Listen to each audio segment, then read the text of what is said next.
we're going to share the importance of emotional intelligence and the importance of us as adults to model our emotional intelligence to our children because they are learning from us. They're not learning at they're not learning about what it is that we tell them. They don't listen to what we say. They're listening to or looking at who we are and who we're being. Like, are we listening to them to encourage them to talk and open up? Or are we doing something else? So today I'm going to share one of the tools that I use with parents and families that is a diagnostic tool. It's something that can really help us to do that because sometimes it can be really difficult or it can occur as difficult to to show a young person or to teach them about their emotional intelligence. So if you're a parent, if you're a carer, and somebody that works with young people, then this is for you. So, did you know that emotional responses, that our emotional responses become kind of like a blueprint for the young people around us? So, when every time we handle stress and we're calm, and every time we pause instead of reacting, and every time we name and we manage our emotions and our moods, we are teaching them to do exactly the same. And so, look, the children, all young people in our lives, they do listen to us, but it's more about what we say. It's actually who we are. So if we model patience, they feel safe.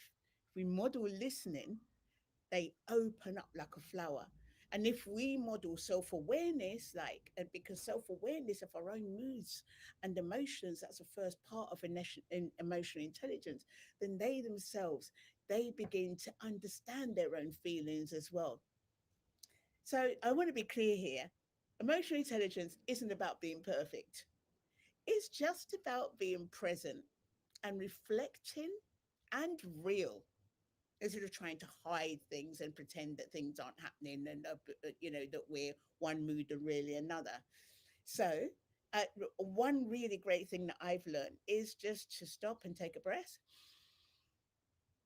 and then pause before reacting because you know don't forget or please remember that we are shaping not just their behavior but their whole emotional world. So I said to you when we started that I had something exciting to show you, and I'm going to show you our mood map. Hopefully, you can see that mood map. So, this is a map that we designed for young people to measure where they are. And we see that mood is a mixture of two things, like how much or how little energy you've got. So if you notice in the map here, like red and yellow are high energy and quarters, and the blue and the green, they're low energy. So a mood is a mixture of how much energy or how little energy you've got and how you're feeling in that moment. You're feeling really, really rubbish or low mood, or you're really feeling vibrant and positive and really, really great. And it's those two things, how much or little energy we've got and how positive or negative we're feeling, that give us a mood in this moment. So please don't, it's not about, as you notice here, if you look on the right side of the map, let's get it right here. If you look on the right side of the map, you can see that it's yellow and green, and these are more positive and happy emotions. Yellow, high energy, green, low energy.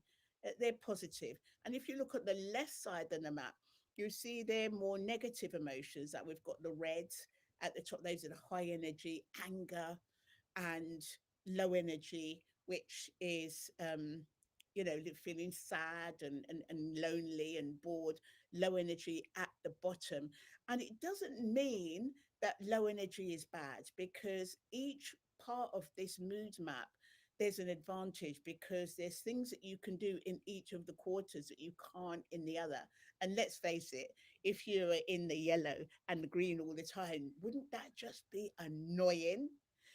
So the way that we've used this mood map, we started using it with our young people. And as you can see here, here's some words that quite frankly, I wouldn't be using. I might use raw, which is kind of like you can see that right in the middle there, um, between straddling the red and the yellow, like raw. Raw is not really a mood, but it's something we say when we're kind of like, wow, when we're not back about something, you know, when we're kind of like thinking, wow, look at that. That's it. Raw is wow. However, we had some young people, we had a group of 20 young people looking at typical moods and emotions and what they would say. And we've come up with this mood map. So we've started using this mood map with the young people, and they can tap in and they can look at, we start from here, where are you in the mood map? And if they can't articulate what they're feeling in that moment, we start with the colors, like you feeling that red or yellow or blue or green, because once they can identify where they are in the mood map, we can then start encouraging them to look behind that mood of what has caused that mood. And that way we can develop their emotional intelligence. And the reason why I say this is just a great surprise is that parents, a lot of our parents have been using this as well. They've been using it for themselves, and they've been using it with their young people as well. Because when you're using this, and for example something has happened, you might be feeling stressed, and you can say to the young person in your life, yeah, I'm here at the moment, and you can look at the red quarter of the mood map, like, some high energy, I'm negative mood, and this is where I am at the moment. So it could be anything that's happened, to cause that. It could be a work deadline, or it could be that you've driven to the school to pick up the young person, your young person, and the parking has just been terrible, and you just feel stressed out because you've got a meeting. And what is important here, not only to identify exactly where you are, how you manage it. So let's say, for example, you are stressed because of something, and you're on the left hand side on the map, you're high energy and you're feeling pretty negative. And then we need to start looking at what kind of things you can do to move that across to the bright side. That's if you want to move to the bright side. And a lot of people might have a conversation with somebody because they're speaking with a loved one. Yeah, this is what happened. I feel stressed. Then having the conversation, really a problem halved shared is a problem halved. And also as well, a way of reducing stress and reducing that energy would be to be doing a bit of exercise. It could be doing a bit of walking, could be doing a bit of running, and then that will bring the level down, and so you feel more peaceful and calm. So this is how us as parents and carers can illustrate and share with the young people in our lives how we're managing our mood, because this is what they're looking at.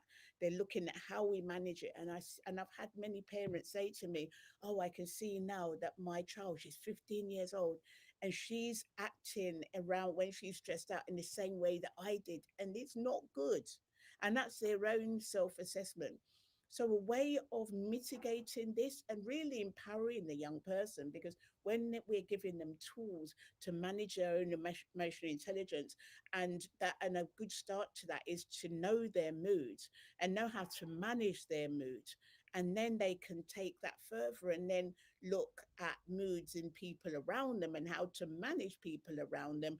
This is a gift that we can give our children, because in this fast paced world where AI is a thing, and the qualifications, everything that our young people are studying now, like for example, if you've got a child or a young person in your life in year seven, they're around 11 years old. By the time they get to year 11, they're 14, 15, 16 years old. Then some lots more careers are going to be redundant. So in a fast changing world, and we don't know whether some of those professions are even going to exist in 5 years' time. However, what we do know is that working with our young people and demonstrating to them how we manage our emotional intelligence, how we identify how we're feeling and our mood in that moment, and then how to manage it. These are skills that we can give young people to take around with them for the rest of their life. And studies show that young people that display higher levels of emotional intelligence, they're more successful. They have relatively better jobs. They're rapidly promoted and put in charge of people because they understand people, know how to motivate people and encourage people, and they really get them. They are happier. They have happier relationships in their families. Their marriages are happier. So, this is a really important gift that we can give young people in our lives. So, if you're watching this video on the rerun, can you please just put yes in the chat, and I will send you this mood map because later on this week as well, I just want to say we have 3 months until our Youth Wellbeing Day. And 3 months, we usually do a challenge. That could be any challenge that you want to do. What is it that you can do for yourself and your life in 3 months? That if you focused and you gave it priority, that you'd really transform that part of your life in that time. So yeah. So if you want a mood map, I can send you one. Put yes, right, yes in the chat with an exclamation mark, and I will send it to you. And if there's any questions, if you want more sessions on this, because I said that it's really important that we model the change we want to see in our young people because they are learning from us. And when we hide from them, because I do understand sometimes if we've got bad news, we want to protect our children. However, in these times, this is the best thing that you can do to share with them how you're managing the bad times as well as how you manage the good times. So thank you for watching this video, and I'll see you in the next video. Thank you.